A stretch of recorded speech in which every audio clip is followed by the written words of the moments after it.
Hello everyone, my name is Krystal Lacayo and I am the founder and president of HBUNC. Today we are bringing you information regarding our recent DEI repeal. We are also sitting down with Nigel Parker, who is the Chief of Staff of Student Government. Damoni Martin, our anchor, will be bringing you the news today. Let's get into it.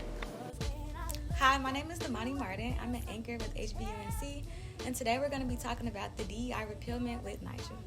So Nigel, could you tell us a little bit about the DEI repealment? Yeah, so back in May, the Board of Governors, which is the body that oversees the whole UNC system of schools, repealed the DEI policy that was in the system wide. So that means for every school that's in the system, the DEI policy that was there that mandated a chief diversity officer, an office of diversity and inclusion, and all these other programs is now no longer a thing. They replaced it with a new policy called Equality within the University of North Carolina. And the focus has changed from diversity, equity, and inclusion to student success is what the new focus is. And that basically encompasses non-discrimination laws, so everything around sort of the amendments and rules that the federal government has passed and the state government has passed to protect certain individuals. All of those things are still in place, but the focus on specifically diversity, equity, inclusion, taking into account students' individual backgrounds and how those play a role in their lives at college, that's no longer a thing. So the focus now is just student success. Okay, that's interesting. Thank you for explaining that. My next question was, what's been the response from students and faculty to the recent changes, and how are you addressing their concerns? Yeah, I think as we've seen with a lot of the changes that have happened in the past couple months, students are really upset about this change. I think of the things that have happened recently, this is one that is on a lot of students' minds, especially minority students, as I'm sure you can imagine. There's a lot of frustration and confusion about why DEI, or the actual words in their meaning, diversity, equity, and inclusion, are so controversial. I think in their definition, they seem like very sort of benign things that any institution would want to value. But they've sort of been weaponized in the past couple months as sort of a part of a larger movement to change the way that we engage across educational institutions and the things that actually end up in our policy and end up getting programs. So students are very upset, and I think rightfully so. There have been a lot of changes, if not in the technical policy and programs. Some of them have just changed names, and we can talk about that a little bit later. But in terms of the signaling that's going out to students about what the university values, that is no longer diversity, equity, and inclusion, at least in what the new policy is saying. So I think people are rightfully upset, and I think as the executive branch, in my role, we still have a DEI, or diversity, equity, and inclusion department within our cabinet. Mm-hmm. So, just because the Board of Governors repealed and replaced the policy, the executive branch and the Taylor administration still very much values DE&I. And it's something that we still put as one of our core values in the policy platform that Jalea ran on. So we still have that department, and they're doing a lot of work across the university with professors, with our administration, and with students, trying to, at the very least, make sure everyone understands what the change is, and then try to address their concerns as they come, considering those changes. And how specifically will it impact marginalized groups? Yeah, absolutely. I do think that it will impact the student experience and campus culture at large. A lot of the policy implementation has not necessarily been doing away with existing programs, although I will say that the one program that I know of that has been done away with is the DEI Fellows program. So all the students that are a part of that will no longer be a part of that fellowship, and that will no longer be housed under the D&I office, because the D&I office doesn't exist anymore. But majority of the programs that are aimed at bringing marginalized students to campus and providing spaces for them while they're here have just been moved to a different sort of department or office or renamed in some way. So on sort of the actual programming side, I think they tried their best, at least in my estimation, to keep a lot of those things that have been pillars of the Carolina community for a long time. I say all that to say that the programming is somewhat the same. The cultural impact, I think, is really important, and I think is something that is sort of overlooked when we try to change policies and introduce new things and sort of succumb to the culture wars that have made DE&I so politicized and controversial. I think it has a lot to do with the signaling that you're putting out to students. What messages are you sending to them when you say that we are no longer an institution that has institutional value for diversity, equity, and inclusion? I think that's a major statement that has been made by the UNC system. And I think that rightfully, impacts students. Myself as a black student on campus, I feel less valued now that we don't have a program specifically dedicated towards taking into account my identity and the significance of that on a campus like UNC, considering its history of exclusion of people like me. So I think the cultural impact is really important to understand. It's real. And I think in conjunction with things like the doing away with affirmative action and the decline in the freshman class population of black students, all of these things sort of come together to create an environment where I do feel like black students feel less valued now as opposed to before when we had the policy dedicated to DE&I. So what initiatives within the executive branch should we be on the lookout for in the upcoming months? Yeah, absolutely. So I'm very excited about our Department of DE&I and our co-directors that are running that. They have a plan for the year that incorporates trying to be a bridge between the discontent that students feel with the policy change and the new posture that the administration has.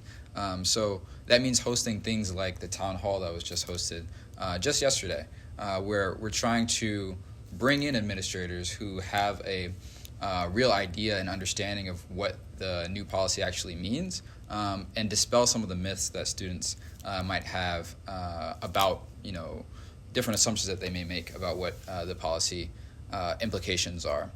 One of those is that the policy would affect student organizations. I think it's very important that people understand that there's nothing in the policy. Actually, there's a specific exemption that student organizations have in the policy where student orgs can still focus on anything related to DE&I, and that's the reason why the executive branch can still have a DE&I department. But so dispelling some of those myths, I think, is a real part of their effort going forward, and something that students can look forward to in terms of information. I think that there's also other things that we're trying to do in the administration that get at aspects of diversity, equity, and inclusion that aren't necessarily just within that department. So, for example, another policy that Jalea ran on that we've made some progress on with the Board of Trustees is the meal swipe donation plan, trying to get at food insecurity, as we know is an issue on campus.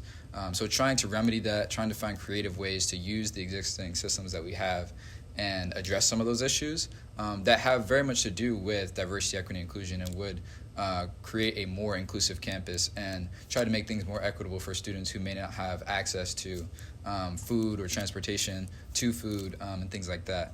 And then the last thing I'll say, something that my office oversees, the Office of the Chief of Staff, is the Carolina Immersion Fund. So if students don't know about this, the Carolina Immersion Fund is an opportunity for students to apply for up to $200 in funding from the university to essentially accommodate any funding that they might need for a student organization that they're a part of. So like a classic example is like, say you need cleats for intramural soccer or something like that, or a soccer club, but you don't have the funds to get that. You can apply to the Immersion Fund, and what my office, along with university administrators, reviews that application, and then we'll get you up to $200 to accommodate any of those fees.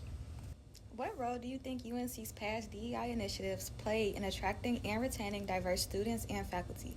And how might this loss affect the university's reputation? Yeah, so again, I want to stress that a lot of the programs that were in place before, specifically a program that I think about like Project Uplift that does exactly that and tries to bring underrepresented students to the university. those programs are still in place.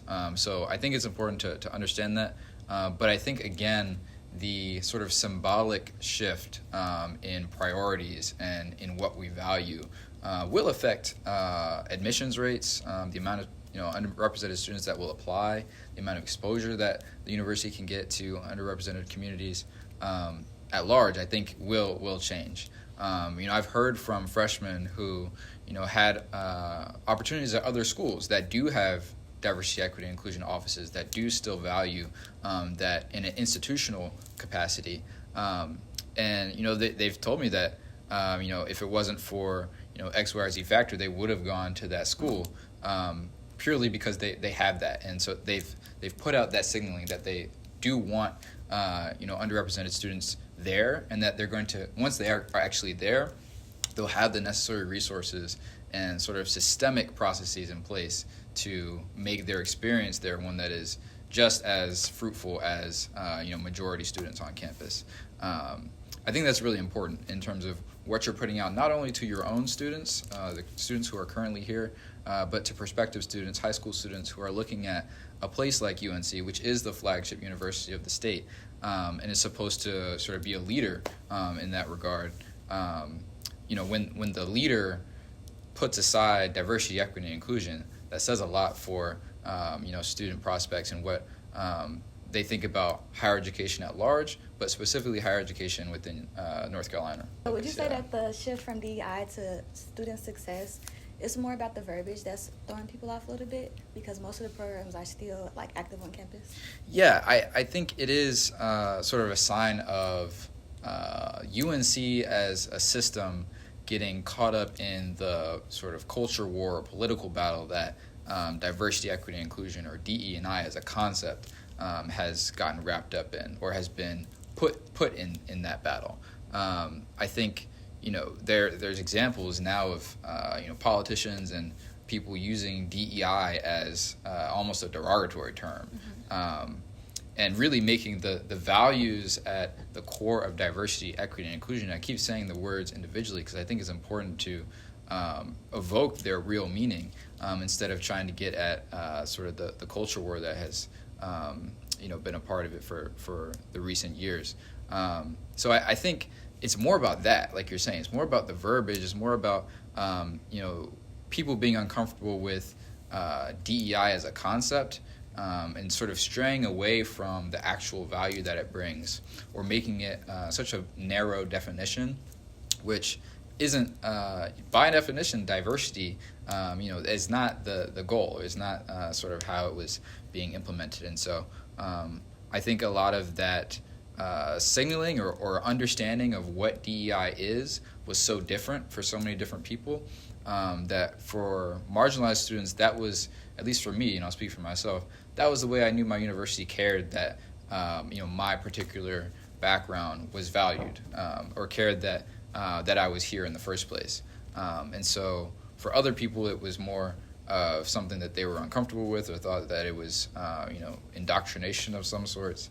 And so the verbiage change is definitely at the heart of it, because, like you're saying, a lot of the programs still are in place, just under a different name. Thank you for clarifying that. How can students and organizations, such as HBUNC, for example, who are passionate about diversity and inclusion, still work to promote these same values in the absence of a formal DEI program?